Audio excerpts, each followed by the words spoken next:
वसुदेव सुतं देव कंस चाणूर्यवर्धनम् देवकी परमानन्दं कृष्णं वन्दे जगद्गुरुम् मुखं करोति वाचालं पंगुं लंघयते गिरिं यत्कृपातमहं वन्दे परमानन्दमाधवम् अखण्डमण्डलाकारं व्याप्तं येन चराचरं तत्पदं दर्शितं येन तस्मै श्रीगुरवे नमः। संत शिरोमणी रोहिदास महाराज यांच्या 645व्या जयंतीच्या निमित्तानं व्यासपीठावर असणारे आमचे गुरु आदरणीय गुजर सर, ज्यांचं खरं तर मी आयुष्यभर ऋणी राहीन असं वाटतं मला, ते आमचे गुरुबंधू आदरणीय आप्पा हे ऋणी राहीन असं का म्हटलं, कारण या कार्यक्रमाच्या निमित्तानं आप्पाने मला बोलण्याची विनंती केली आणि त्यामुळे आप्पा मी भारताच्या एवढ्या मोठ्या एका महान विभूतीचं वाचन करू शकतो। महाराष्ट्रामध्ये संत साहित्यामध्ये संत शिरोमणी रोहिदास महाराजांचं साहित्य कमी प्रमाणात उपलब्ध आहे। तुम्ही ते मला उपलब्ध करून दिलं। मी विचाराचा ज्ञानाचा भुकेलेला माणूस आहे, त्यामुळे तुम्ही दाते या नात्याने माझ्यावर उपकारच केलेला आहे। त्याचप्रमाणे व्यासपीठावर उपस्थित असणाऱ्या आमच्या गुरु भगिनी आदरणीय पवारताई, की ज्यांनी महाराजांच्या जीवनावरती पीएचडी केलेली आहे। वास्तविक पाहता त्यांच्या समोर बोलणं म्हणजे बालवाडीतल्या लेकरांनी काहीतरी बडबड करणं असं माझा भाव आहे तुमच्याच्याने। त्याचबरोबर संत चरणावर, संत शक्तीवर, संत भक्तीवर विश्वास असणारे माझे सर्वच बांधव माता भगिनी, अबालवृद्ध देवस्वरूप श्रोतृवर्ग यांच्या चरणावर नतमस्तक होऊन माझं सौभाग्य समजतो की हे वाक्पुष्प संत शिरोमणी रोहिदासांच्या चरणावर अर्पण करण्याचं सौभाग्य तुम्ही माझ्या भाग्यामध्ये दिलेलं आहे। आज 645वी जयंती आहे। मानवी जीवनाचे जे काही उत्सव साजरे करतो त्यामध्ये एक जयंती असते, एक पुण्यतिथी असते आणि तिसरं एक श्राद्ध असते। ज्या रूढीनुसार ह्या गोष्टी चालू आहेत ते शास्त्रामध्ये उल्लेख असा आपण सर्वसामान्य माणसाचं श्राद्ध होतं, संतांची पुण्यतिथी होते आणि भगवंताची जयंती होते, हे शास्त्र सांगतं। आज आपण जयंती साजरी करतोय, मग पुण्यतिथीच्या ऐवजी जयंती का याच्यावर आधी बोलतो, मग महाराजांच्या जीवनचरित्राकडे बोलतो। माझ्या बांधवांनो, भगवंताची जयंती होत असते। भगवंत, भगवान या शब्दाचा अर्थ काय? या शब्दाचा अर्थ काय? देव देव देव हा शब्द वेगळा आहे। भगवंताची जयंती होते, भगवंत कोणाला म्हटले? ब्रह्म सत्यम जीव, ब्रह्म सत्यम जगन्मिथ्या जीव ब्रह्म न परा, ही वेदांची रुची आहे। म्हणजे या जगामध्ये सत्य फक्त ब्रह्म आहे, बाकीचं सगळं मिथ्या आहे। मिथ्या याचा अर्थ खोटं नाही तर ते नश्वर पावणार आहे। पण ब्रह्म सत्य आहे। तुकोबाराय म्हणतात सत्य तू सत्य तू सत्य तू विठ्ठला, त्रिवार सत्य। महात्मा गांधी म्हणतात ईश्वर सत्य आहे, हा जगाचा नियम आहे, पण सत्य हाच ईश्वर आहे, हा माझा सिद्धांत आहे। मग सत्य, ब्रह्म, भगवंत हे एकाच शक्तीची जर नावं असतील तर मग रोहिदासांची जयंती का?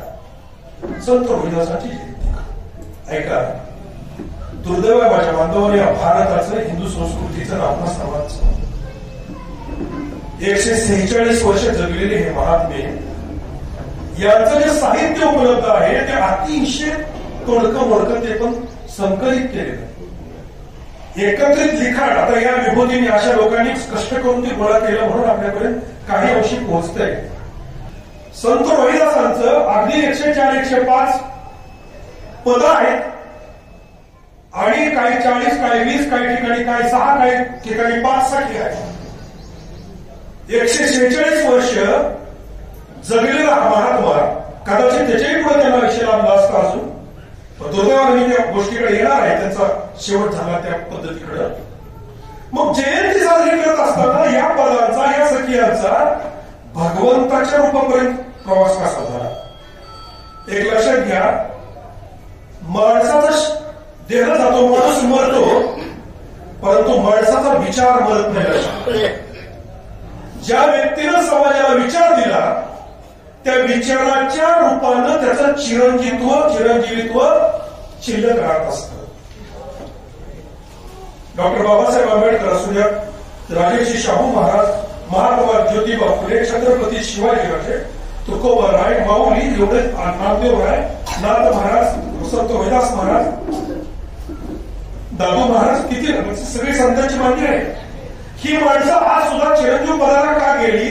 कारण त्यांच्या विचारानं ती चिरंजीव पदाला पोहोचली शिल्लक आहे.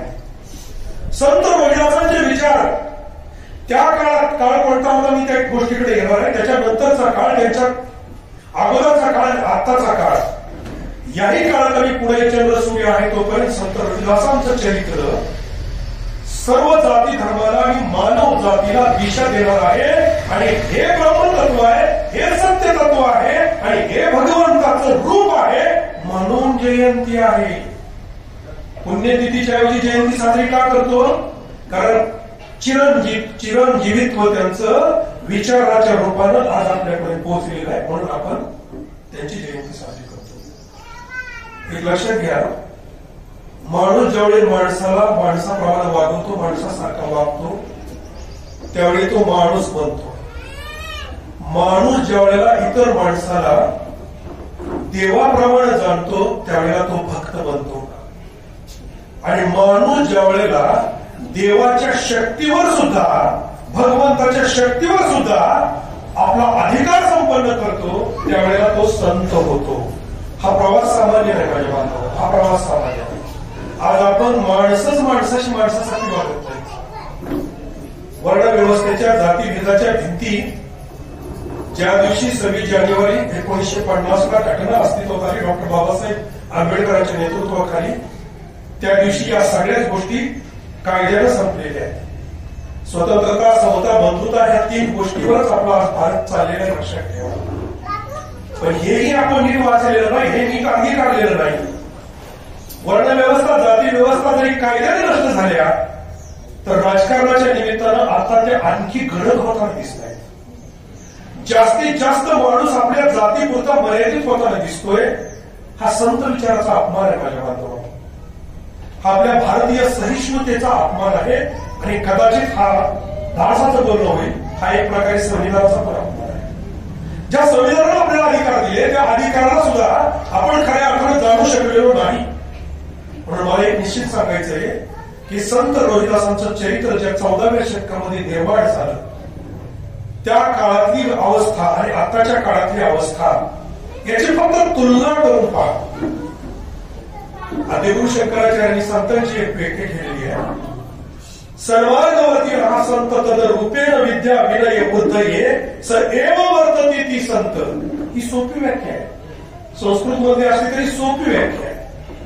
कोणती व्याख्या आहे? सन्मार्गाने वागणारे, सन्मार्गवती हा संत, तदरूपेण देवा तुझंच रूप असणारे, विद्या विनय बुद्धये ज्ञान, लक्षात ठेवा, शिक्षण नाही. विद्या म्हणजे ज्ञान, विनय म्हणजे नम्रता.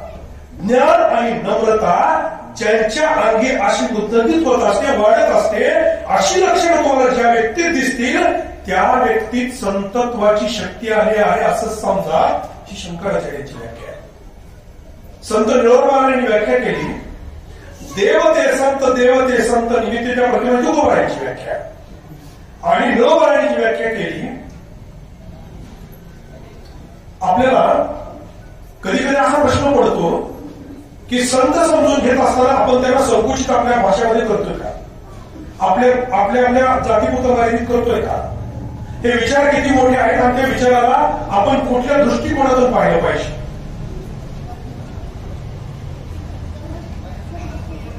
संत वृत्तीकडे पाहत असताना तुकोबारांची एक अभंग आहे. संताचा महिमा तो बहुदुर्गम शाब्दिकाचे काम नाही येथे, बहु दुधान झाली मैस गाय तरी होईल काय काम देऊ, तुका म्हणे अंगे व्हावे ते आपण तरीच महिमाने येईल करू. जर तुम्हाला त्यांच्याप्रमाणे आपण बनलो तरच त्यांची आपल्याला शक्ती किंवा त्यांचं महत्व कळेल. माता विद्या विनय होतोय मिळवण्याच्या व्यक्तीकडे येतोय. नेणती काही टाणे टोणे नामस्मरणा वाचून, म्हणजे त्याची व्याख्या करताना जिथं जादू टोणा नाही, जिथं चमत्कार नाही, जिथं फसवलं जात नाही, नामस्मरण वाचून म्हणजे साधने वाचून ज्याच्या जीवनामध्ये काय नाही ते संत आहे. म्हणजे आपल्या शरीराची ज्या आठवण राहत नाही अशा विजयमुक्तीमध्ये असलेला आणि जादू टोळा चमत्कार न करणारा त्याला संत म्हणतात. हे मिळवण्याची व्याख्या आहे. सामान्य माणसाला ज्ञान आणि नम्रता एकत्र सांभाळता येत नाही. माझ्याबरोबर ज्ञान आहे परंतु आमच्या मर्यादा प्रकट करण्याची नम्रता आमच्यात नाही. प्रत्येक पेशंटला हात लावताना डॉक्टरच्या मनात हा विचार येईल की मी माझा प्रामाणिक प्रयत्न करतोय, बाकी देवा जगवणं मारणं तुझ्या हातात आहे. त्यावेळेला आमच्याकडे नम्रता असं म्हणावं लागेल. तसं संत रोहिदासांचा जन्म ज्या बनारसमध्ये गोवर्धनपूरमध्ये किंवा मांडोर ज्या क्षेत्रामध्ये झाला, रघुजी त्याच्या रघु त्यांच्या वडिलांचं नाव, कर्मादेवी मातेचं नाव, कालखंड लक्षात घ्या. फिरोजशहा तुघलक, त्याच्या अगोदरचा मोहम्मद तुघलक, त्याच्यानंतर सिकंदर लोधी आणि त्याच्यानंतर बाबर, या 3 सुलतानांचा उत्तर प्रदेशातला काळ ज्या काळात झाला त्या काळात त्यांचा अवतार आहे. लक्षात ठेवा. यांचा जन्म आहे अवतार म्हणे, यांचा जन्म आहे. तो काळ कसा होता? मंदिर सोडावं, तुमच्या कपाळाला दंड लावला तरी तुम्हाला कापलं तरी जात होतं, नाहीतर तुम्हाला पकडून नेऊन गुलाम म्हणून विकलं तरी जात होतं. हे तैमूरचं एक वाक्य आहे. तो तैमूर म्हणतो, मी भारतावर जी स्वारी केलेली आहे ना, ती स्वारी कापडाच्या निर्दलनासाठी, बहुदेवत्व हे खंडित करण्यासाठी आणि मूर्तीपूजा बंद पाडून गाजी होण्यासाठी केलेली आहे. गाजी शब्दाचा अर्थ इतिहासामध्ये दिला की ब्रह्मनिष्ठ म्हणजे देव जाणणारी माणसं अशी 100 जो मारतो. सामान्य माणसं 1000 मारू द्या, ब्रह्मनिष्ठ 100 माणसं ज्या माणसांनी मारली आणि त्या मंदिराची मस्जिद केली त्याला गाजी शब्द लावता येतो. हे सगळेच गाजी होते. लक्षात ठेवा. त्या काळामध्ये आपल्या भक्तीच्या माध्यमातून, आपल्या साधनेच्या माध्यमातून सर्वसंपन्न, सर्वगुणसंपन्न आणि सर्वज्ञ साक्षात्कारी पुरुष होणं ही सामान्य गोष्ट होती. आज तुम्ही देवळात जाऊ शकता, मस्जिदीत जाऊ शकता, चर्चमध्ये जाऊ शकता, तीर्थयात्रेत जाऊ शकता, सर्वांना मंदिरामध्ये प्रवेश आहे, भक्तीची सर्वांना मार्ग खुले आहे. कुणी कुणाचा अनुग्रह घेऊ शकतो, कुणी कुणाला गुरु मानू शकतो. तरी सुद्धा माझ्या बांधवांनो, आजही गुरुतत्वाचा वाद जेवढा त्या काळामध्ये तेवढा आजच्या काळामध्ये सुद्धा आहे. क्षत्रियाच्या लोकांनी संत रोहिदासांना गुरु म्हणून स्वीकारणं, मीराबाईंनी एका ठिकाणी नंतर 4-5 ठिकाणी संत रोहिदासांचा गुरु म्हणून स्वतःच्या ठिकाणामध्ये उल्लेख करणं. राजपूत आहेत ते, चित्तोडचे आहेत, सामान्य नाही. अनेक ब्राह्मण समाजाच्या लोकांनी संत शिरोमणी रोहिदासांचा गुरु म्हणून स्वीकार करणं, त्यांचे अनुयायी म्हणून जगणं किंवा त्या स्वतःचं सौभाग्य समजणं, या वंचीला संत रोहिदासांचं चरित्र पोहोचलं कसं, हा माझ्या चिंतनाचा आजचा खरा विषय आहे. सर्वसामान्य प्रत्येक व्यक्तीला तुम्हाला सांगतो, उपजताच हा साठा भगवंताने दिलेला आहे. विश्वमौली ज्ञानेश्वरांच्या ज्ञानदेवीमध्ये एक पहिली बोली आहे, ओम नमो ज्ञाद्या. नीट ऐका बरं एक वाक्य, ओम नमो ज्ञाद्या वेद प्रतिपाद्या जय जय स्वयं वेद्या आत्मरूपा. 9000 ओव्यांची जी ज्ञानेश्वरी आहे, त्या ज्ञानेश्वरीला पहिला जो नमन आहे किंवा पहिली जी ओवी आहे ती माऊलींनी आत्मस्वरूपाला अर्पण केलेली रोहिदासांकडे येतोय. हे गुरुतत्व त्यांच्यापर्यंत निर्माण कसं झालं? माऊली 13व्या शतकातले, संत रोहिदास 14व्या शतकाचा त्यांचा कार्यकाळ.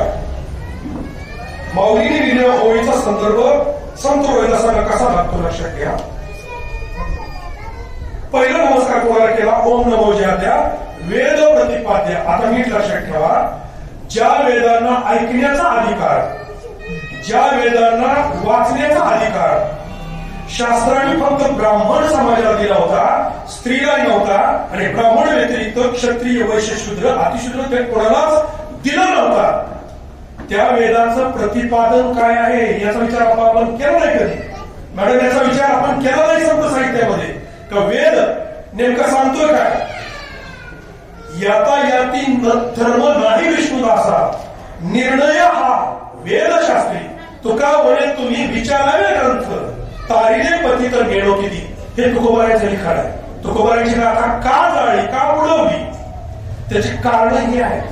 कारण वेदांचा तो अर्थ आमासीच ठावा, येराने व्हावा भारमाती. मी शिकलेल्या बांधवाला विनंती करतो, ज्याला वाचायला येतं ना, ज्याला चिकित्सा करायची सवय आहे ना, त्यानं खरा अर्थ आपल्या समाजाला सांगितला पाहिजे.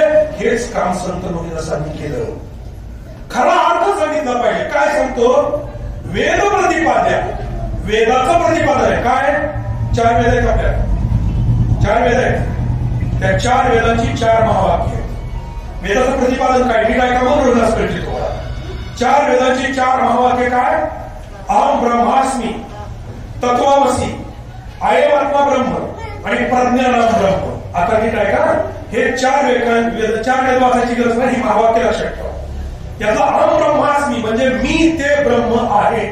तिथं जातीचा संबंध आहे, तिथं वर्णाचा संबंध आहे. हे वेदाचं प्रतिपादन आहे. हे तुकोबारांना कळालं, संत रोहिदासांना कळालं, कबीरांना कळालं. हे जाणून येतं त्यांनी, म्हणून ते गीताचे गुरु होऊ शकले. वेदाचे प्रतिपादन अहम ब्रह्मास्मी, तत्वमसी, ते तत्व तू आहे. अयमात्मा ब्रह्म, मी ब्रह्म आहे. आणि प्रज्ञानाम ब्रह्म, तुमच्या अंतःकरणातलं जे आत्मज्ञान आहे तेच ब्रह्म आहे. हे 4 वेद आहे. मग ओम नमो ज्याद्या वेद प्रतिपाद्या. काय वेदाचं प्रतिपादन? जय जय स्व स्वयं वेद्या आत्मरूपा.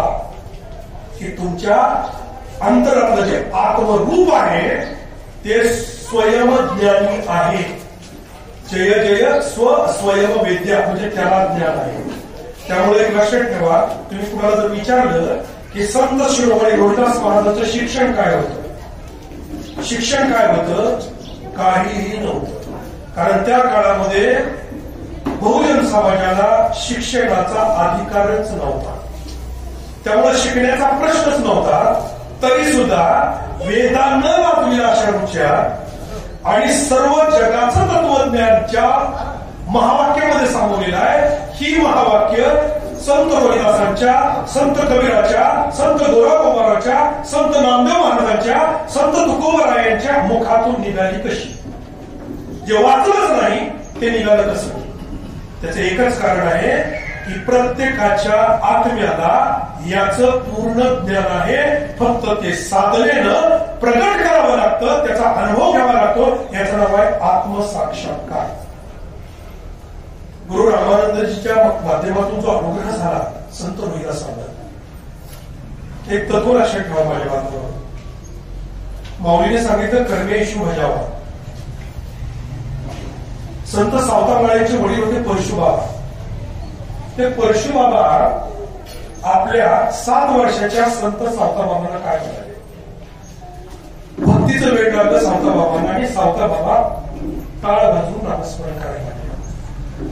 तर आरणजवळ आपल्या जाऊन येते पहा, त्या शेतामध्ये हा परशुमाळी परशुबाबा आपल्या 7 वर्षाच्या मुलाला म्हणाले, बाबा रे कर्म सोडून धर्म घडत नाही. किती साधं वाक्य. बाबा रे कर्म सोडून धर्म घडत नाही. सावताबाबांनी तेवढ्याच वाक्याचा बोध घेतला आणि पंढरपूरला गेलेच नाहीत. पांडुरंगाला यावं लागलं आरणला. कांदा मुळा भाजी अवघी विठाबाई माझी. हे संत तत्वाचं आत्मसाक्षात्कारच रूप आहे. देवालाच तिथे यावं लागलं. ही शक्ती कर्मातून घडली. आता रोहिदासाच्या चरित्रामध्ये पहा, संत रोहिदास कर्म काही सोडलं नाही ना शक्य. आपलं जे काम आहे ना, की ज्या व्यक्तीनं सोडलं, कर्म सोडलं नाही. आज भक्तीची व्याख्या करताना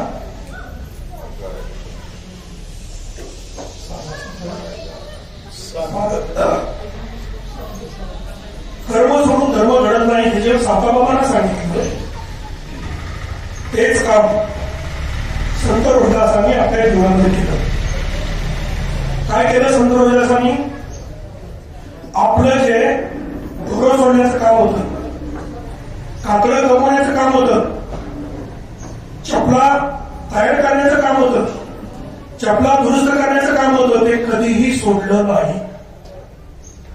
हे विसरून जातो, हे विसरून जातो. हा बोध आहे खरा, लक्षात ठेवा.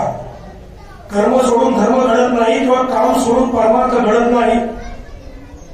आमच्या व्याख्यानामध्ये कधी कधी उल्लेख करतो की जे कुठलंही काम तुमच्या जीवनामध्ये असू द्या, ज्यात तुमचा स्वार्थ नाही तो परमार्थ होतो, तो परमार्थ होतो. लक्षात ठेवा. पवित्र ते अन्न हरी चिंतनी भोजन, येर बेट्या पोट भरी चाम मसकाचे भरी, जेवणीय तोची धारा हरी चिंतनी केला काला, तुका म्हणे चवी आले जे का मिश्रित विठ्ठले. स्वयंपाक करताना टीव्हीच्या सिरियल बघून करू नका. तुम्हाला जे जे आवडतं ते साधनेच्या रूपात करा. परिणाम काय होतो? तुका म्हणे चवी आले जे का मिश्रित विठ्ठले, तो प्रसाद बनतो. आणि दुसरी गोष्ट लक्षात ठेवा, धर्माचं मूळ, परमार्थाचं मूळ आणि कर्तृत्वाचं मूळ घरातल्या स्त्रीच्या हातात आहे. घरातल्या स्त्रीनं योग्य पद्धतीनं परमार्थ शिकवला, योग्य पद्धतीनं कर्तृत्व शिकवलं तर दोन्हीचा घोटाळा होत नाही. छत्रपती शिवाजीराजांना घडवताना महाराज जिजाऊंनी तलवारीच्या जोरावर स्वराज्य राखायला लावलं. त्यांनी असं नाही सांगितलं की तू नामस्मरण कर, तू साधना कर. देवानी देवळं शिल्लक राहिली ते एका जिजाऊ आईसाहेबांच्या संस्कारामुळे. तिनं जर तुकोबारायांच्या कीर्तनाला गेलेल्या तुकोबारायांच्या कीर्तनात शिवाजीराजाला जे वैराग्य आलं होतं ते वैराग्य जर पुढे चालवलं असतं तर आज कुणाच्याच कपाळाला कुंकू राहिलं नसतं. कवी भूषणाचा एक छंद आहे, तो म्हणतो काशी की कला गई मथुरा मस्जिद वही, अगर शिवाजी न होता तो सुन्नत होती सबकी. मला तुम्हाला हे सांगायचंय की घरातलं नवसमानाचं काम कोण करतो? सगळ्यात संत रोहिदासांच्या, कर्मादेवीच्या, त्यांची पत्नी लुणा यांच्या जीवनात एकही नवस नाही. नवस बोलायचं काम कोण करतं? घरातली स्त्रीच करते. नवस बोलायचं काम पुरुषाकडे फार कमी असतं. संत रोहिदास समजून घेत असताना एक गोष्ट लक्षात ठेवा की ज्या माणसाचा आत्मविश्वास गमावतो तो माणूस नवस म्हणतो. ज्याला वाटतं माझ्या जीवनात आलेलं संकट जे आहे आजचं ते माझ्या बुद्धीच्या जोरावर, माझ्या बाहुबलाच्या जोरावर आणि माझ्या कलेच्या जोरावर मी पार करू शकत नाही, तो माणूस नवस म्हणतो. मोठी लोक सगळीच तुम्ही तपासून पहा. महात्मा ज्योतिबा फुले तर याच्या पूर्ण विरोधात होते. सत्यशोधक समाजाची स्थापना त्यांनी याच्यासाठीच केली की आपल्या लोकांना खरा देव करावा. आईला मातेच्या जीवनात नवस नाही. रक्ताच्या नात्याची 22 माणसं आपल्या समोर गेली, तिच्या जीवनात एकही नवस नाही. दुसरं उदाहरण घ्या, जिजाबाई साहेबांच्या जीवनात आग्र्याला शिवाजी महाराज कैद झाले, शंभू महाराज कैद झाले, एकटी आई उरली होती, शहाजीराजे मृत्यू पावले होते आणि वारसच नव्हता. तरी 6 महिने शिवाजीराजे आग्र्यात होते, एकही नवस बोलली नाही. उलट शिवाजीराजे परत येईपर्यंत रांगणा नावाचा किल्ला आपल्या पुत्रासाठी जिंकून ठेवला. संत रोहिदासांच्या जीवनामध्ये तुम्ही तपासून पहा, एकही नवस नाही. त्यांच्या पत्नीच्या जीवनात नवस नाही, त्यांच्या आई वडिलांच्या जीवनात नवस नाही. आज आपला सगळ्यात मोठा प्रपंचाचा हानीचा भाग जर असेल तर देवाला भीतीपोटी आपण जे जे करतोय ना त्याच्यामध्ये. देव प्रीतीने भेटतो का भीतीने भेटतो मला सांगा बरं. प्रीतीने भेटतो का भीतीने भेटतो. प्रीतीने भेटतो. तुमच्या शेतात तुम्ही चाललाय आणि मसुबा एक कोणी तिथं पहिला ठेवला असेल तो असू द्या, त्या मसुबाला तुमच्या तोंडी तुम्ही नमस्कार करायचा विसरला, पुढे गेला, काय होतं. परत येतो, तोबा तोबा तोबा, चुकलं माझं, मला माफ कर. ही प्रीती आहे का भीती आहे. आता नीट आहे का. देवाला काय आवडतं हे संत सांगतात. ग्रंथ नाही, विरोध केलाय. रोहिदासांनी नीट लक्ष दिलं. रोहिदास माझं समजतो तुम्हाला. देवाला काय आवडतं हे संत सांगतात आणि मला काय आवडतं हे देवऋषी सांगतात. माणसं कोणाचं ऐकतात. देवऋषीच ऐकतात. माणसं संतांचं ऐकत नाहीत. डॉक्टर माझ्यातच तुम्हाला सांगतो, मी रोज थोडे थोडे कळतील तुम्हाला. व्हिजिटला गेलो एका ठिकाणी, तसं झटकायचा रोग होता. आमच्याकडे 6 रोग आहे, त्याला उपचार आहे सगळा आहे. त्याला नवीन गाडी घेऊन त्या माणसानं त्याला तशी झटकी आणली. मला बोलवलं, चेक करत होतो काय, तोपर्यंत एक देवऋषी बाई आली. ती बाई आली आणि ती बसून चालू होतं तिचं, ती अंगात येणं ते सगळं सांगणं.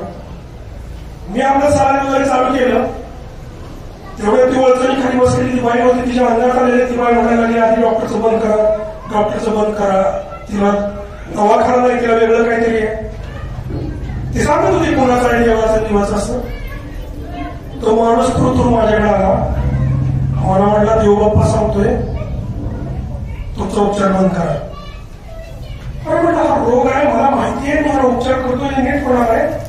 तुझं मी तिला काय अडवत नाही. तुझं बघ, ते कर सगळं तुझं. तुला मी काय अडवलं का, तिला करू दे. ती गेला तसा नाही झाला. तुम्हाला म्हटलं पैसे देऊ नको, पण गायला मला उपचार करू दे. परत गेल्यानंतर त्या बाईला आला. डॉक्टर ऐकत नाही. बसून लागला त्याला, ते उठून उभा राहिला. उठून उभा राहून डायरेक्ट नाचायला लागला. तुझं राग करण्यामुळे करेन म्हणून शाप द्यायला लागला. नवरा बायको दोघं पळत माझ्याकडे आले. मला म्हणजे डॉक्टर काही मिली तर चालत, पण ही देव खाऊन चालत नाही. ही देव बिघडला तर म्हणलं सगळं घरात वाटलं होईल. शाळा तेवढा आवडा म्हणला, तुमचं बंद काढलं मोडून मिळते म्हणलं, पण ही कोण चालत नाही. त्याला म्हणजे बघ, मी वारकरी आहे. देव म्हणजे माझी गाय आहे. गायच माझा देव आहे. माझी देवपूजा चालू झालेली आहे. आता पुरी झाल्याशिवाय मी काय बंद करणार. इकडं तिकडं बघायचं, इकडं देवाच्या उड्या वाढल्या.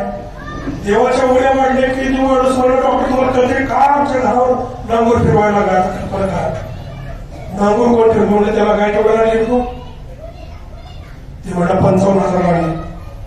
त्याला म्हणजे एक काम कर, दुकानात ये, 55,000 रुपयाचा चेक घेऊन जा.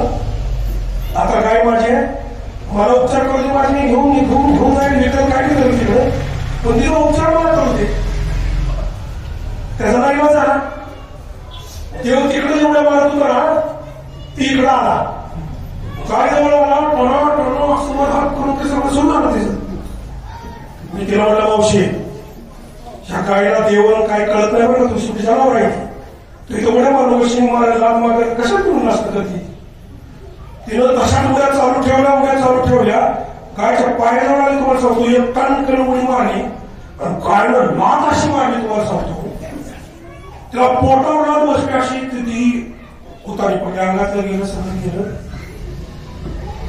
ती गळ्यातली माळ तोडली. ती पांढरं तांबड्या मणी असतात का, ते सगळं असं घेतलं आणि माझ्या अंगावर फिरलं. राग रांगोळी होईल म्हणजे तुझी. माझी किती राग रांगोळी झाली सांगा. मी आज इथं संत रोहिदासांवर बोलायला इथं आलो. आमच्यासारखी माणसं प्रयत्न करून माणसं ऐकत नाहीत. देवाला काय पाहिजे हे फक्त संत सांगतात, आम्ही संतांचं ऐकत नाही. संतांनी सांगितलं काय पाहिजे, ऐका महिमा आवडीची मोरे खाय घेण्याची, थोर प्रेमाचा भुकेला हाची दुष्काळ तयाला, थोर प्रेमाचा भुकेला. अजून काय आवडतं देवाला, हरिकथेची आवडी देवा करीतो सेवा दासांची, म्हणून हिंदे मागे मागे खट्टी जागे राहीत असे. अजून काय आवडतं देवाला, भाव बळी आकडे एरवी नाकडे कर्तव्य आवडत साधारी. हे कळायला साधना घडावी लागते. आम्ही साधनेला सोडतो आणि देवदर्शन सांगतो. देवदर्शन जर सांगितलं ना मला की रोहीच्या मसोबाच्या 5 वाऱ्या करतो, आम्ही 7 वाऱ्या करतो. असा कोण नवस बोललाय का मला सांगा बरं तुमच्यापैकी? असा कोण नवस बोललाय का की मी आज 1 तास नामस्मरण करीन? कुणी नवस बोलले तुमच्यापैकी? मी महाराष्ट्रावर व्याख्यान प्रवचन करतो, मला असं नवस बोलले की बाई भेटली आणि बाबा भेटला. मी 1 दिवस नामस्मरण करतो, हे नवस नाही, हे साधन आहे हो. आपला आत्ताचा रास, आता जर संत रोहिदास असते, आता जर डॉक्टर बाबासाहेब आंबेडकर असते, आता जर महात्मा फुले असते, आता तुकोबाने असते, तर त्यांनी सर्वात मोठं काम कोणतं केलं असतं माझ्या बांधवांनो? सर्वात मोठं काम केलं असतं त्यांनी व्यसनमुक्तीचं. आणि दुसरं मोठं काम केलं असतं त्यांनी अंधश्रद्धा निर्मूलनाचं.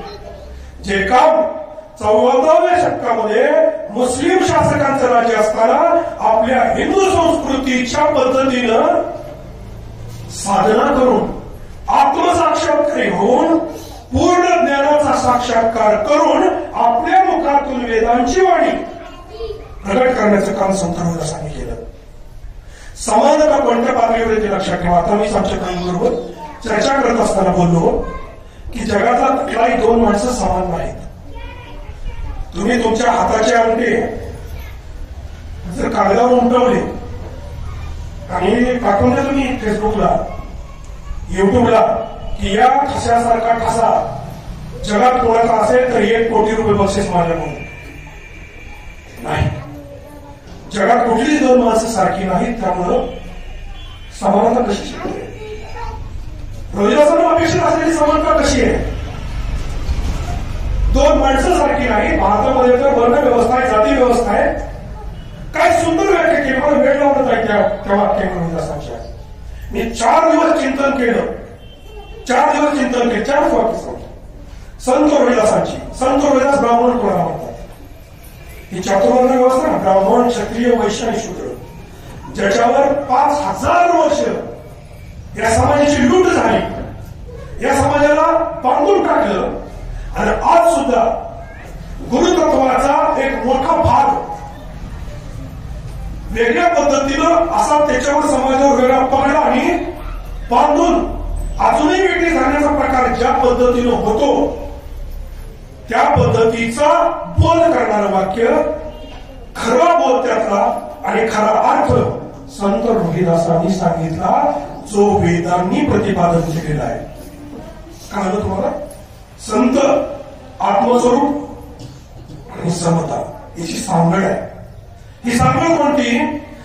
मी आणि तो समान आहे असं म्हणणं वेगळं. जे जे भेटीचे भूत ते ते मानीचे भगवंत, हा भक्तियोग निश्चित जाण माझा. 12व्या अध्यायामध्ये गीतेच्या श्लोकावर माऊलींनी हे लिहिलं. म्हणजे एक लक्षात घ्या, समता मानायची, सगळे माझेच आहेत, सगळे माझे बांधव आहेत, मानायचं कसं? समजा एखादी व्यक्ती समोरून येते, माझ्या मुलीच्या लग्नामध्ये मला पैसे कमी पडले, त्यावेळेला त्या व्यक्तीने मला ऐन मांडवात मदत केली. ती व्यक्ती जर समोरून आली तर आपल्या अंतःकरणामध्ये आपोआप नम्रता निर्माण होते आणि आपण त्याला नमस्कार करतो. अरे ना, माझ्या मुलीच्या लग्नामध्ये मला मदत केली, हा देव म्हणून धावत आला. मी उदाहरण सांगितलं फक्त. आपण अडचणीत असताना जो आपल्या मदत केली येतो, मग कोणी का असणार, त्याच्याबद्दल आपल्या मनामध्ये भाव असतो. तो देव वाटतो आपल्याला, देव म्हणून धावत आला. पण दुसरी एक व्यक्ती लक्षात घ्या की त्यानं आपल्याकडून 50,000 रुपये उसनं नेले आणि उसनं नेलेलं 50,000 रुपये त्याला आपल्याला वेळेवर दिलेच नाही. पैसे मागतोय आणि तो माणूस आता 100% आपले पैसेच बुडवणार आहे की आपल्याला लक्षात आला हा काय परत देणार नाही. मी काय पळून चाललो का, मी देईनच ना तुला, माझ्याकडे देखील माझे पण दिवस येतील, असलं बोलत बोलत आपल्यापेक्षा तो बलवान आहे, त्याच्याकडे ताकद आहे, त्याच्याकडे मारामारी करायला माणसं आहे. त्यावेळेला आपल्या मनातून असं वाटतं की हा माणूस आपले पैसे देऊ शकत नाही, आपण मारामारी करून घेऊन ह्याच्याकडून काढू शकत नाही, आपल्या मर्यादा आहे. तो माणूस जर समोरून आला तर आडला नाही, दादागिरी करतोय, नमस्कार तर करावाच लागतोय, त्यालाही आपण नमस्कार करतो. पहिल्या माणसाला मदत केलेला नमस्कार करतो तेव्हा आपल्यामध्ये भाव असतो की तो देव आहे, त्यानं माझ्या मुलीच्या घरात मदत केली. हा माणूस ज्यावेळी समोरून येतो पैसे बुडवलेला, त्याला ज्यावेळेला आम्ही नमस्कार करतो त्यावेळेला आपल्या डोक्यात येतं तुझं कधी वाटलं होईल हेच बघतोय. माझे एवढे पैसे बुडवले मदत करून तुझं वाटोळं झाल्याशिवाय राहणार नाही.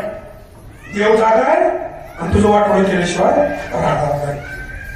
ही विषय होत आहे, ही विषय होत आहे. सगळ्यात अवघड आहे ही जाणं. माझ्या जातीतली, माझ्या धर्मातली माणसं एकमेकापासून दूर गेली त्याचं कारण हे आहे. जाती व्यवस्थेमध्ये, वर्ण व्यवस्थेमध्ये भेद होता, तो संविधानाने घालवला, परंतु आज आमच्यामध्ये हा भेद आहे.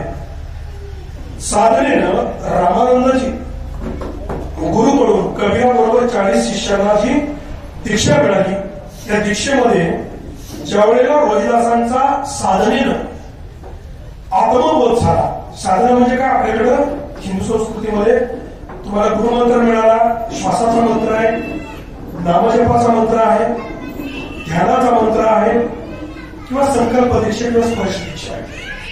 हे 4-5 प्रकार आहेत. आपल्याला कुठल्याही आपल्या जीवनामध्ये असतो, त्याच्या कुठल्याही पद्धतीनं आपल्याला ज्या वेळेला अनुग्रह होतो त्या साधनेनं आपल्या देहभाव नष्ट होतो. आणि ज्यावेळी देहभाव नष्ट होतो त्यावेळेला आपण आत्मिक पातळीवर येतो. संत रोहिदासांचं हे झालेलं आहे. त्याच्या जीवनात त्याचे चमत्कार सांगितले जातात.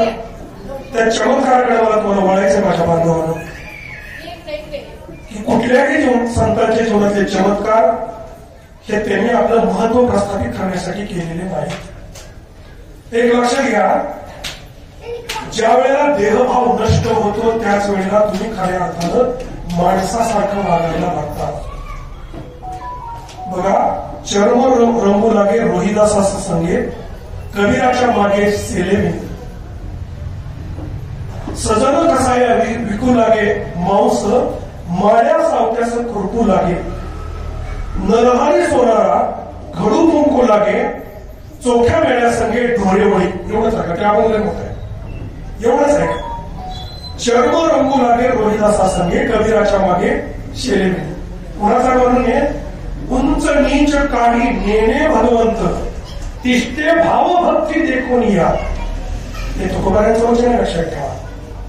दासी पुत्र कड्या विदुराशा भक्षी, दैत्य घरी रक्षी प्रल्हादाशी. त्यांचं वचन आहे तुकोबारायांचं. चर्म रंगू लागे रोहिदासाच्या संगे, म्हणजे देवाने जातीचा कर्माचा भेद केला नाही हे संत सांगतात. म्हणून रोहिदासांनी जी ब्राह्मणाची व्याख्या केली, आयुष्यभर प्रत्येक ब्राह्मणाला सांगा आपण जातीच्या ब्राह्मणाला ब्राह्मण समजायला लागलो. इथं सगळ्यात मोठी वेग आहे आणि सगळ्यात मोठी चूक आहे. वेदांनी कोणाला ब्रह्म म्हटलं, ज्याला आत्मसाक्षात्कार झालाय त्याला.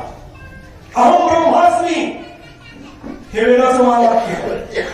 याचा अर्थ काय, मी ब्रह्म आहे. मग मी कसा ब्रह्म आहे, मला ज्या वेळेला देहाच्या आतल्या ब्रह्माचा साक्षात्कार होतो तो ब्रह्म आहे. आणि जो ब्रह्म जाणतो तो ब्राह्मण आहे. आणि जो ब्राह्मण आहे त्यानं काम, क्रोध, लोभ, मद, मत्सर आणि अहंकार या 6 विकारावरती विजय प्राप्त केलेला आहे. विजय लक्षात ठेवा. हे किती अवघड आहे. तुकोबारांनी वर्णन केलं, ब्रह्मरस गोडी तयासी पावली, वासना निमाली समळ जयाची. किती कडवट वाक्य लक्षात ठेवा. आज टीव्हीच्या सिरियल, मोबाईलच्या वेबसाईट, व्हॉट्सअप आणि फेसबुकवर माझ्या बांधवांनो आम्ही कोणाकडेच पावित्र्यानं पाहत नाही. संत रोहिदास समजायचे असतील ना तर या 6 विकाराचा विचार अगोदर करा. त्यातली वासना सगळ्यात झालेला आहे. तुकोबारांनी वर्णन केलं, ब्रह्मरस गोडी तयासी पावली. ब्राह्मण शब्दाची व्याख्या तुम्हाला कळायची असेल तर वासनाने मला समोर जायची. आज आमच्या आपण हा अट्टास का केला? आपल्या समाजातला एक माणूस समाजासाठी धडपडतोय, एवढं मोठं समाज मंदिर उभा करतोय, कुठूनही फंड गोळा करतोय, समाजाच्या उद्धारासाठी झटतोय. का करतात? काय कारण आहे? या आजची जयंतीचा उत्सव साजरा करण्याचं कारण काय? मी ज्या काळापासून आपण ओळखतो त्या काळापासून अजून एकही क्षण मला हा व्यक्ती अतिशय जातीयवादी किंवा धर्मवादी किंवा असा कधी भासलाच नाही. मी गुरु म्हणून भाऊ म्हणून याचा स्वीकार का करतो? हा माणूस काही माझ्याशी भावासारखाच वागला, मित्र सुद्धा नाही म्हणत, मित्र भावासारखाच वागला. अशी माणसं समाजामध्ये पाहिजेत आणि अशी माणसं समाजाचा उद्धार करतात. लक्षात ठेवा. संत रोहिदासांनी ब्राह्मणाची व्याख्या केली ती ही आहे, ब्रह्म जाणतो तो ब्राह्मण आणि 6 विकारांनी जे मिळवतो ब्राह्मण त्याला जातीशी संबंध नाही. हीच व्याख्या तुकोबारांनी. तुकोबारांनी एक व्याख्या काय केली? वैष्णव तो जया अवघी देवावरी माया नाही अनेक प्रमाण तन धन तृण धन पडता तळ भारी देवा न टळे निर्धारी तुका म्हणे याती होका तयाची भक्ती. काय व्याख्या आहे वैष्णवाची? त्याची जात कोणती असू द्या, तो वैष्णव आहे. ज्याला आत्मसाक्षात्कार झाला, ज्याला ब्रह्मज्ञान झालं आणि ज्यांनी 6 विकारावर विजय मिळवला तो ब्राह्मण आहे. क्षत्रिय कोणाला म्हटलं? क्षत्रिय कोणाला म्हटलं? समाजातील दुर्बल घटकाला, समाजातील पतित घटकाला सुरक्षा देण्यासाठी आणि सुरक्षित ठेवण्यासाठी जो शस्त्र उगारतो आणि आपल्या देहाची आहुती देण्याची मानसिक तयारी करतो तो क्षत्रिय आहे. जातीनं क्षत्रिय कोणीच नाही. तुला त्याची मेघ सांगतो बरं का, खरं तर आपण मला 2 तास पण पूर्ण नाही ठेवला सांगायला. तुमच्या मर्यादित वेळेत मी तुम्हाला बघतोय. क्षत्रियाची व्याख्या जी केली ती सुद्धा धर्मशास्त्रानुसार ज्याला वाचायलाच येत नव्हतं. रोहिदास समजून घेताना तुम्ही हे समजून घ्या, ज्याला वेद वाचलेले नाही, ज्याला वेदाचं ज्ञान नाही, त्यांनी ब्राह्मणाची व्याख्या वेदानुसार केली. त्यांनी ब्राह्मणाची व्याख्या वेदानुसार केली, तशी क्षत्रियाची व्याख्या सुद्धा वेदानुसारच केली. क्षत्रियाची व्याख्या धर्मशास्त्रात काय आहे? क्षतात्रायते इति क्षत्रिय. कधी सांगत नाही आपण कोण? क्षतात्रायते इति क्षत्रिय. कुठे जातीचा संबंध आहे? तिथं मराठाच असावा, राजपूत असावा, जाट असावा, आहे असं काय? चांडोकुळे आहे असं काय? काहीही नाही. काय? क्षतात्रायते इति क्षत्रिय. आणि रोहिदासांनी, संत रोहिदासांनी व्याख्या केली काय? की जो दुर्बल घटकाला, पतित घटकाला, बलहीन घटकाला सुरक्षा देण्यासाठी शस्त्र उगारतो आणि आपल्या देहाचं बलिदान देण्याची, त्याच्या सुरक्षेसाठी मानसिक तयारी करतो आणि बलिदान करतो तो क्षत्रिय आहे. बघा, मला वळायचं नाही त्या विषयाकडे, पण अनुषंगाचा विषय आपण म्हणतो. गेले 2 दिवस टीव्हीला फक्त आपण याचा आरोप काय त्याचा आरोप काय एवढंच पाहतोय. बरोबर? माझ्यासारख्या शोधने माणसाला टीव्हीच्या बातम्या बघून असं वाटलं आपण की आपण का बघा माणसाला निवडून दिलं. लोकशाहीची सगळ्यात घोर विटंबना जर कुठली असेल तर या 2 दिवसातल्या बातम्या आहेत. 10,000चं विजेचं बिल तुटलं म्हणून विजेचं कनेक्शन कापायचा आदेश अधिकाऱ्यांना दिला. अधिकारी कर्मचारी शासनाचा आदेश मानणं त्यांना क्रमपात्र आहे, त्यांचा दोष नाही.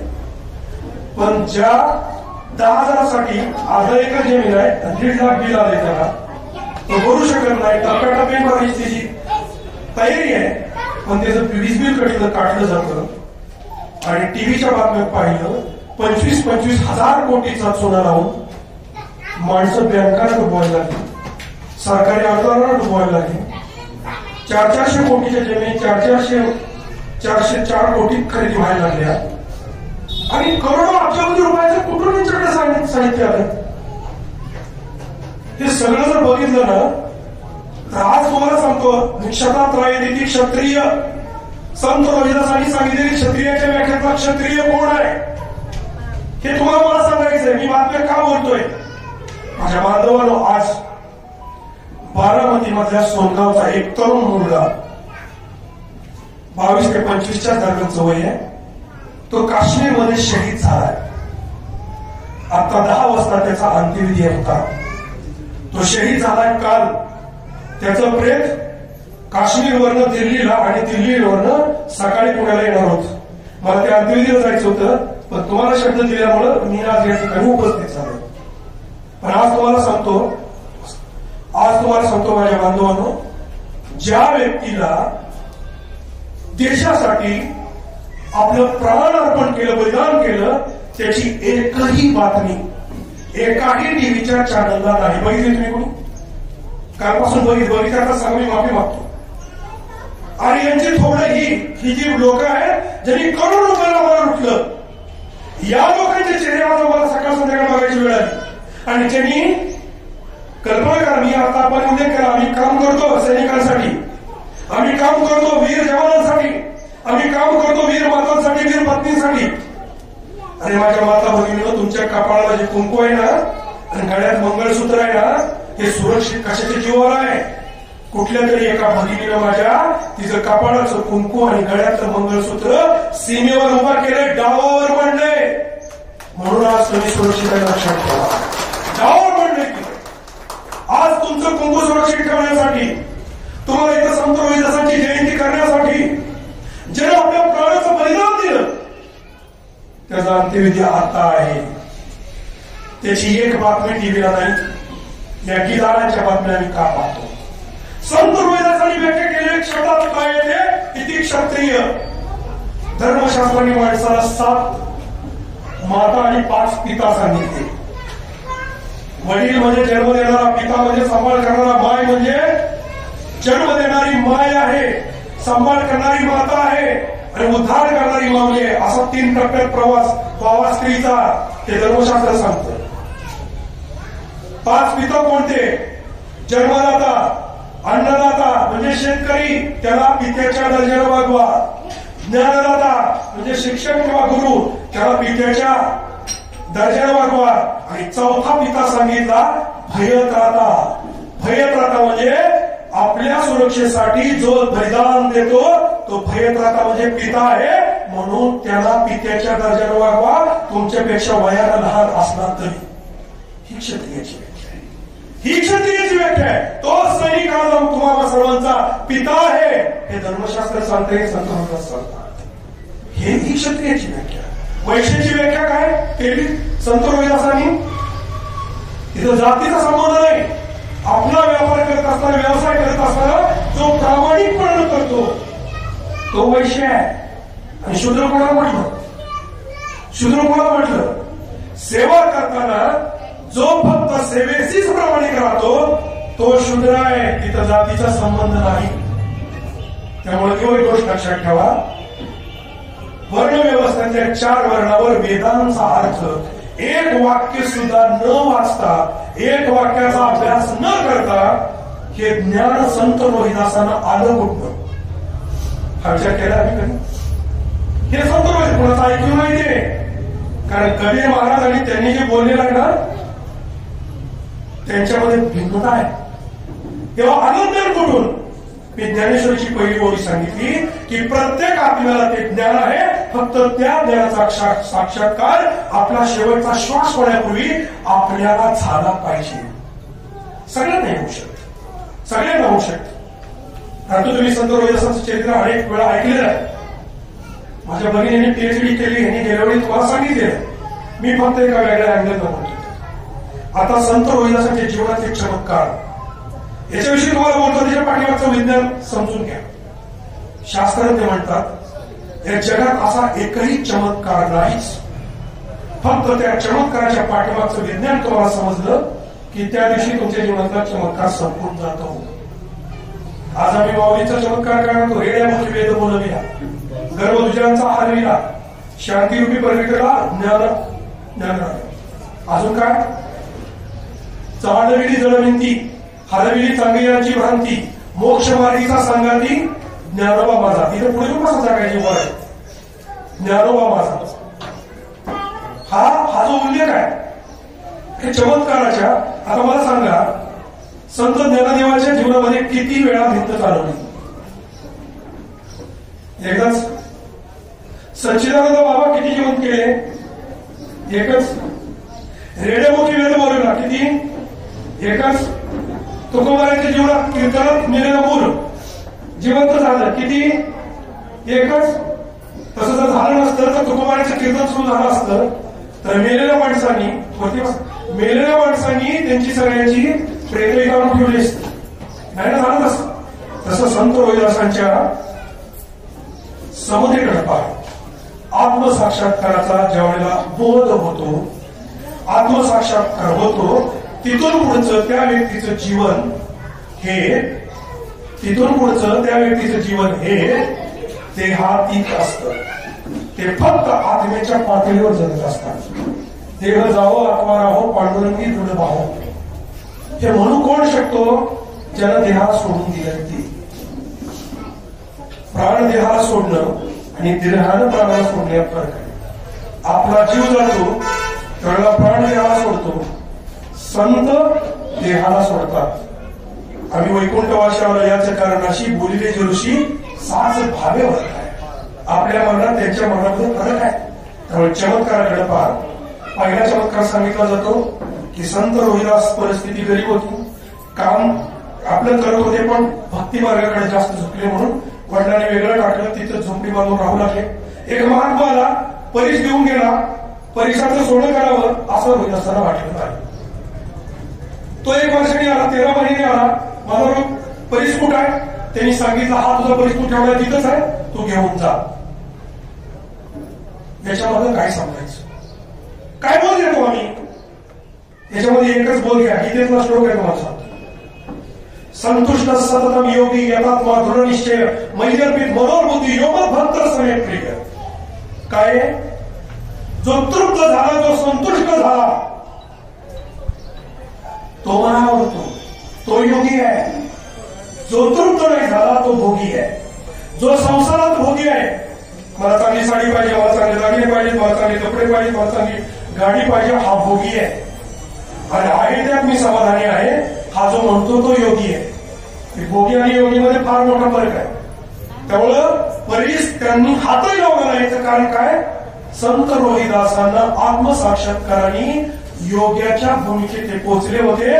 त्यामुळे त्यांना कुठलीच तृष्णा राहिली नव्हती. याजसाठी केला होता अट्टहास, शेवटचा दिस गोड व्हावा, आता निश्चिंतीने पावलं विसावा, कुंडलिया धावा तृष्णेची या. कौतुक वाटे झाली या मंगळाचे, नाममंगळाचे तेने गुणे, तुका म्हणे मुक्ती परमिली नोवरी, आता दिवसाची आणि खेळीमेळी. हे जीवन रोहिदासांचं शेवटचं चरण लक्षात ठेवा. तुका म्हणे मुक्ती परमिली नोवरी, आता दिवसाची खेळीमेळी. म्हणजे काय? परीस दिला रोहिदासांना, पण परीस दिल्यानंतर सुद्धा त्याच्यात आस्थाच राहिली नाही, आसक्तीच राहिली नाही, त्या परीसाची गरजच राहिली नाही. कारण पैशाची आणि सोन्याची त्यांना गरजच उरली नाही. हे ज्या वेळेला त्यांच्या जीवनामध्ये घडलं त्यावेळेला त्यांना परिसाला हात लावावंसं वाटलं नाही. पहिला चमत्कार खोडून काढला. मी याच्या पाठीमागे चमत्कार म्हणत नाही, तो परीस होता का नव्हता हे बघायची गरज नाही. एक गोष्ट लक्षात ठेवा, या चमत्कारापेक्षा सुद्धा संत रोहिदासांच्या जीवनामध्ये तृप्तता होती हे विसरू नका. त्यांच्या जीवनामध्ये तृप्त झालेला भाव होता, ते कोणीही विसरू नका. याच्या पुढचा भाग आहे का? दुसऱ्या जीवनचरित्रामध्ये भाग सांगितला जातो त्यांच्या चमत्काराच्या, की भगवंत त्यांच्या जी दानपेटी होती त्या दानपेटीमध्ये रोज 5 मोहरा टाकायला लागत. त्या मोहरा सोन्याच्या पाहिल्यानंतर रोहिदासांना घाम आला आणि घाम आल्यानंतर हे इथं माझ्याकडे कसं पडलं, हे मी मागितलेलं नाही, हे कोणी टाकलं, असा विषय त्यांच्या मनामध्ये आला. आणि हे मनात आल्यानंतर संत रोहिदासांनी अनुष्ठान केलं आणि अनुष्ठानामध्ये त्यांना पुन्हा आत्मबोध झाला की हे तुला जगाच्या कल्याणासाठी दिलेलं आहे. आणि त्यातून काय केलं संत रोहिदासांनी? त्यातून तिथे एक सत्संग भवन बांधलं आणि येणाऱ्या साधकांसाठी तिथे एक पाठशाळा, धर्मशाळा उभा केली. आजही ती धर्मशाळा काशीमध्ये आहे. कधीतरी जाऊन या की ज्या ठिकाणी संत रोहिदासांची पावलं लागलेली आहेत, ती उभा केली आणि संत रोहिदास प्रवचन करू लागले, धर्मप्रबोधन करू लागले. आता तो जो काळ होता 14व्या शतकातला, त्याला मनुस्मृतीच्या कायद्यानुसार आणि धर्मशास्त्राच्या कायद्यानुसार फक्त धर्मोपदेशक कोण होऊ शकतो? जो ब्राह्मण आहे, वर्णानी, तो करू शकतो असा त्या काळचा संकेत होता. त्यामुळे त्यांनी धर्मोपदेश चालू केली, पण त्यांचा उपदेश समानतेच्या पातळीवर होता. त्यांचा उपदेश तुम्हाला कर्मकांडी बनवलेला नव्हता. आज आम्ही कर्मकांडी खूप म्हणलो आणि त्यामुळे आत्मज्ञानाला विसरलो. आज 2 तास देव चोळत बसणं, देवपूजा करणं पुण्य नाही. उघड बोलतो. तुकोबारायांनी पुण्याची व्याख्या केली. पुण्य परोपकार पापते परपीडा अनेक नाही दोडा दुधाई अशी. मग या मूर्ती का निर्माण झाल्या? मूर्तीपूजेला विरोध का झाला? नंतर मूर्तीपूजेला विरोध झाल्याचं कारण आहे का? मूर्तीपूजा ही भक्तिशास्त्रातली बालवाडी आहे.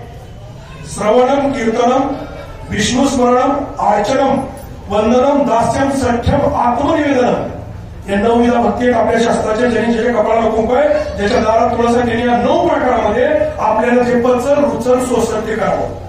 त्यातला अर्चनम ही जी 4 नंबरची भक्ती आहे ती देवाच्या मूर्तीची आहे.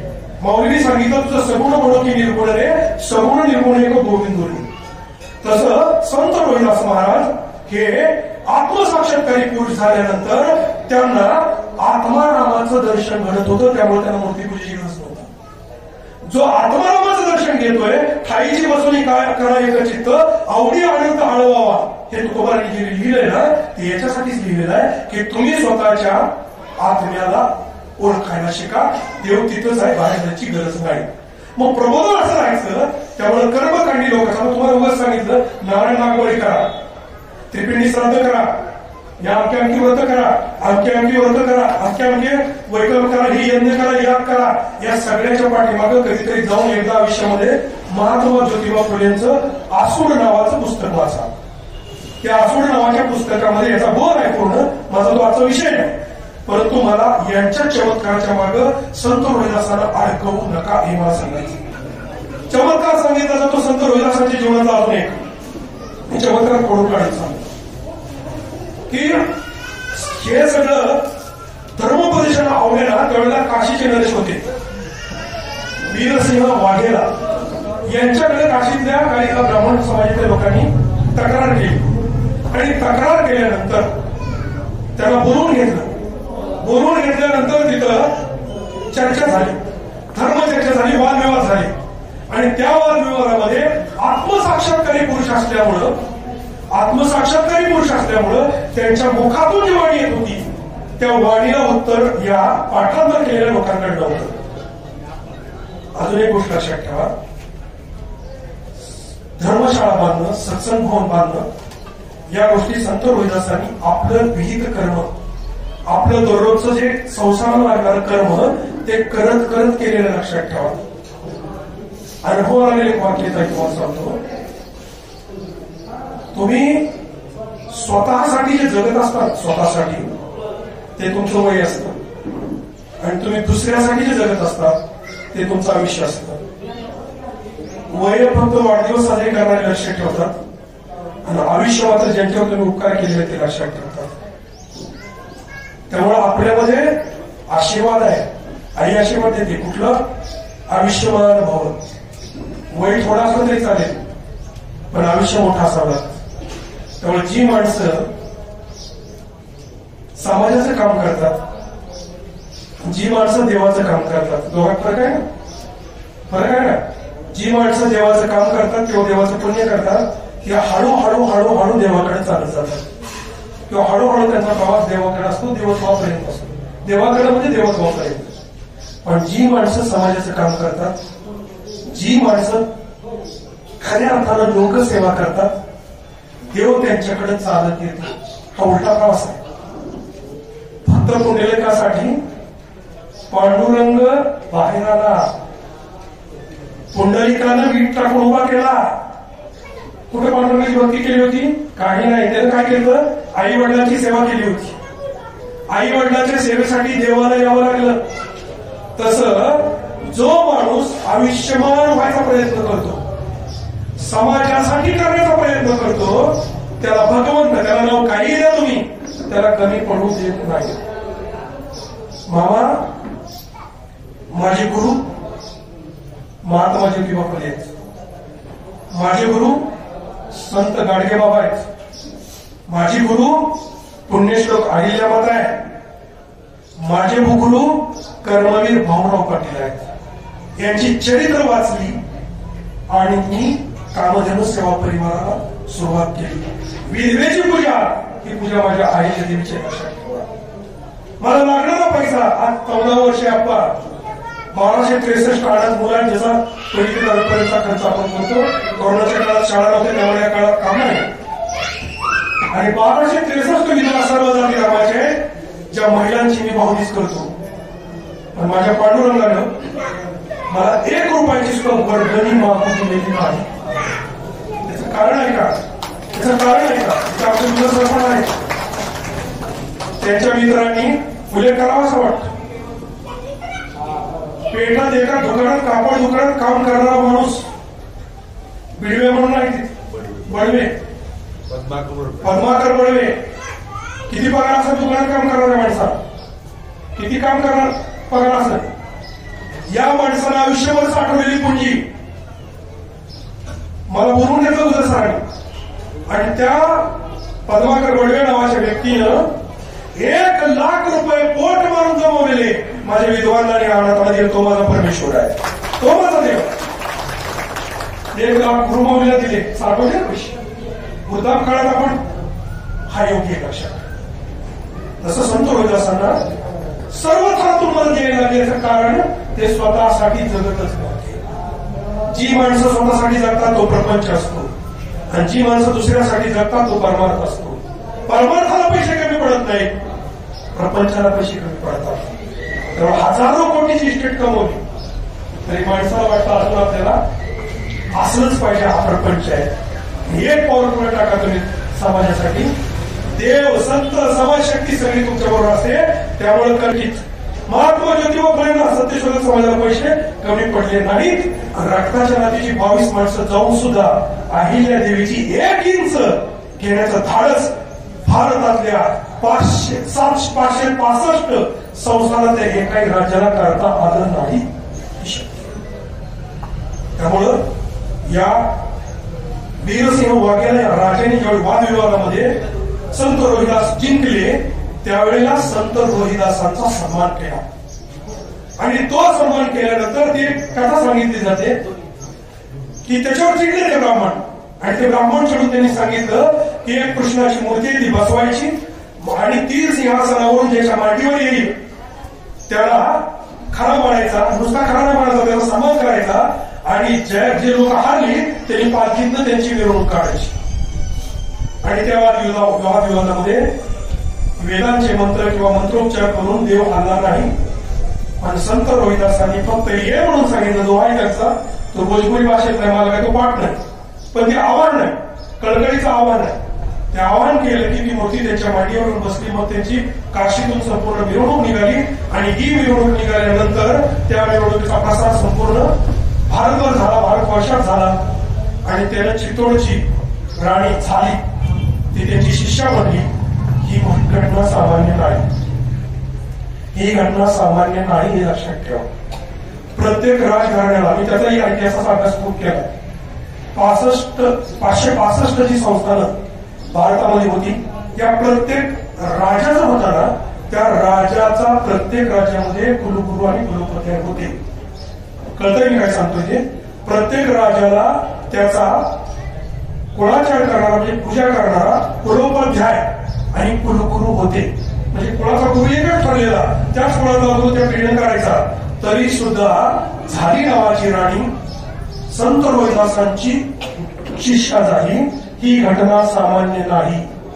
दक्षिणेतल्या एका राजाची राणी त्यांची शिष्या झाली. ही घटना सामान्य नाही. रोहिदासांची उंची जर तपासायची असेल तर तुम्हाला या निकषावर तपासावी लागेल. त्या काळातला राजा सार्वभौम होता. राजा सार्वभौम म्हणजे सर्वोच्च होता. हा सर्वोच्च असणारा राजा आणि त्याची राणी ज्यावेळी रोहिदासांची शिष्या झाली त्यावेळेला रोहिदास समाजातल्या सर्वोच्च स्थानी पोहोचले होते. ही रोहिदासांची उंची आहे. त्यांना चमत्कारात अडकवू नका. त्यांना चमत्कारात अडकवू नका. काय झालं असेल? मूर्ती तिकडून इकडे आली, नाही येऊ शकत. विज्ञान सांगते दगडाची जड मूर्ती इकडून तिकडे कशी येईल? नाही येणार. पण झालं काय असेल? आत्मसाक्षात्कार झालेले संत रोहिदास त्यांच्या आत्म्यातून जे प्रामाणिक सत्य वाणी बाहेर पडली, त्या वाणीमध्ये इतकी ताकद होती की त्या ठिकाणी बसलेला सगळा समुदाय हा संमोहित झाला. आणि संमोहित झालेला समाज रोहिदासांच्या मध्येच भगवान श्रीकृष्णाला पाहू लागला. अद्वेष्टा सर्वभूतानां मैत्रकर्ण हेवच निर्ममो निरंकार समदुःख सुख क्षमी संतुष्ट सतत योगी यथात्मा दृढ निश्चय वैरपित मनोवृत्ती योमभक्त समीप्रिय. गीतेत त्यानं वचन दिलं देवानं की मी त्याच्यामध्ये असा साकार होतो, मला तो आवडतो आणि तो म्हणजेच मी आहे. हाच रोहिदास सगळ्यांना देव वाटला म्हणून मी ओळखले. पुढचा एक चमत्कार सांगितला जातो संत रोहिदासांचा की ज्या वेळेला म्हणजे ती शेवटचा भाग आहे, पण त्याच्या आधीच एक चमत्कार सांगून जातो तुम्हाला. तो चमत्कार म्हणजे इथं जे वाक्य लिहिलं ना, आता मन चंगा तो कटवतीने गंगा. हेच लय आवड आहे, हेच लय आवड. सगळ्यात वाईट विचार काय करत? सगळ्यात वाईट विचार कोण करतात? मन करतं. मन म्हणजे माणसाच्या मनात जेवढं येतं ना तेवढं प्रत्यक्षात कधी घडतच नाही. मनात जेवढं वाईट येतं ना तेवढं प्रत्यक्षात घडत नाही. पण मन वाईटाचा विचार केलेल्याशिवाय राहत नाही. मनदोष, विक्षेप दोष आणि आवरण दोष हे 3 दोष मनाचे सांगितले. लक्षात ठेवा, परमार्थात यायचे ना किंवा चांगलं जगायचे ना, सुखी जगायचे ना, देव माना अथवा न माना, मी त्याच्यामध्ये तुम्हाला काय हट्ट नाही करणार.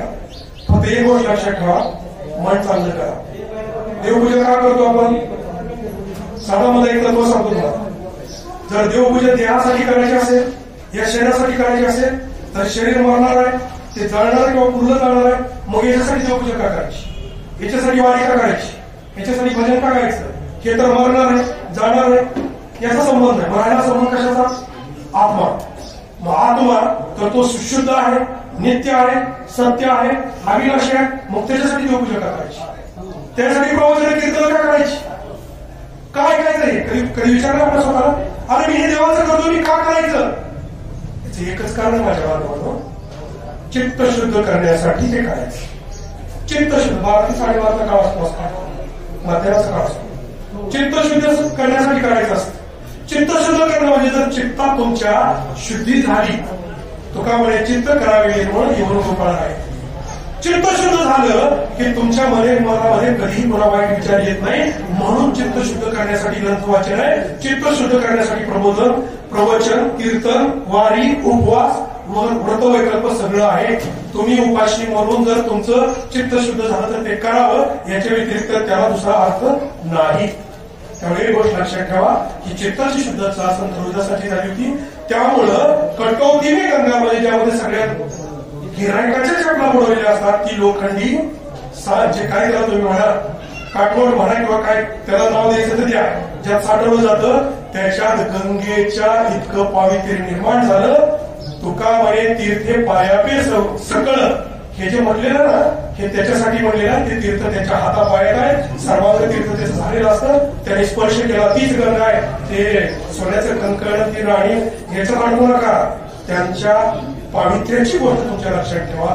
जो पवित्र आहे त्याला प्रत्येक ठिकाणी गंगा, त्याला काशीला जायची गरज नाही. जाता जाता 1-2 मिनिटांमध्ये शेवटचा उल्लेख करतो की संत रोहिदासांचं जे देहावस आहे ते मात्र खूप भयानक फटका लावला आहे माझ्या मनात. संत रोहिदासांच्या जाणं जे आहे ते आपल्याकडे औरंगाबादला जाऊन जिथं वेरूळची लेणी आहे, त्या वेरूळच्या लेण्याच्या तिथं एक कुंड आहे, रोहिदास कुंड, तिथे जाऊन स्नान करायसाठी. दुसरं बालाजीच्या पायथ्याला त्यांच्या समाधीचे काय अवशेष आहेत, म्हणजे संत रोहिदास इकडे येऊन गेले. 40 पद त्यांची गुरु ग्रंथ साहिबामध्ये, शिखांचा जो सर्वोच्च धर्मग्रंथ आहे त्याच्यामध्ये 40 पद अनपढ माणसाची लक्षात ठेवा, ज्याला लिहायला वाचायला येत नाही, त्यांची पद तिथं समाविष्ट झाली. याचं कारण ती आत्मवाणी आहे. ती वाणी सामान्य नाही, तिथंच त्या ग्रंथात त्यालाच फक्त स्थान आहे, तुमच्या बुद्धीतनं उतरलेला स्थान नाही. त्यामुळे चित्तोडला असताना या राणीच्या ठिकाणी जो आदर सत्कार व्हायला लागला त्यानं ब्रह्मवृंद चिडला आणि चिडून जाऊन त्याने वादविवाद सुरू केले. त्याच्यामध्ये जे भोजन ठेवलं होतं त्यात एका पाठोपाठ एक रविदासाचं त्याला दर्शन झालं. हे सर्वं खल्विदं ब्रह्मास्मे, जो वेद सांगतो. ही संत रोहिदासांची वेद जगण्याची पद्धत आहे. सर्वम खल्विदम ब्रह्मास्मी, म्हणजे चराचरामध्ये त्यांची ताकद त्याला अनुभवायला आली. आणि शेवटी तुझ्या गळ्यात जाणवण आहे म्हणून तू उपदेश करू शकत नाही याच्यावर बोट ठेवलं, त्यावेळी आपली डावी छाती फाडून त्यांनी जाणवं दाखवलं, त्याचा प्रकाश पडला आणि त्यांचं शरीर अनंतात तेजरूपाने विलीन झालं असे लिहिलं. हे खरं नाही. शेवटी मला वाचल्यानंतर असं वाटलं की याच कर्मठ लोकांनी संत रोहिदासांच्या त्यांची पत्नी लोरा यांची हत्या केली आणि त्या हत्येमध्ये कोणाही पाहणार झाला की त्यांचं शरीर असं विलीन झालं असं होऊ शकत नाही विज्ञानाला. त्यामुळे जे झालं ते संत म्हणून किंवा आत्मसाक्षात्कारी पुरुष म्हणून आपण लक्षात ठेवा. संत रोहिदासांच्या शरीराला ते संपू शकले पण संत रोहिदासांच्या विचाराला ते संपू शकलेले नाही. चंद्र सूर्य आहे तोपर्यंत संत रोहिदासांचे विचार राहणार याचा अर्थ ब्रह्मरूपाने राहणार. म्हणून संत रोहिदासांची जयंती माघ पौर्णिमेला दरवर्षी संपूर्ण विश्वात साजरी होते. ती केली जावी. या ठिकाणी मला बोलवलं आदरणीय गुरुबंधू व्यासपीठावर सर्व मान्यवर आदरणीय अप्पांनी मला या ठिकाणी माझा अधिकार नसताना माझ्याकडे जेवढं ज्ञान नसताना खरं सांगतो ताई तुम्ही जेवढा अभ्यास केलाय तेवढा अभ्यास माझा संत साहित्याचा 10-15 दिवसात नाही होऊ शकत. पण मला वेळ लागले या चरित्राचं.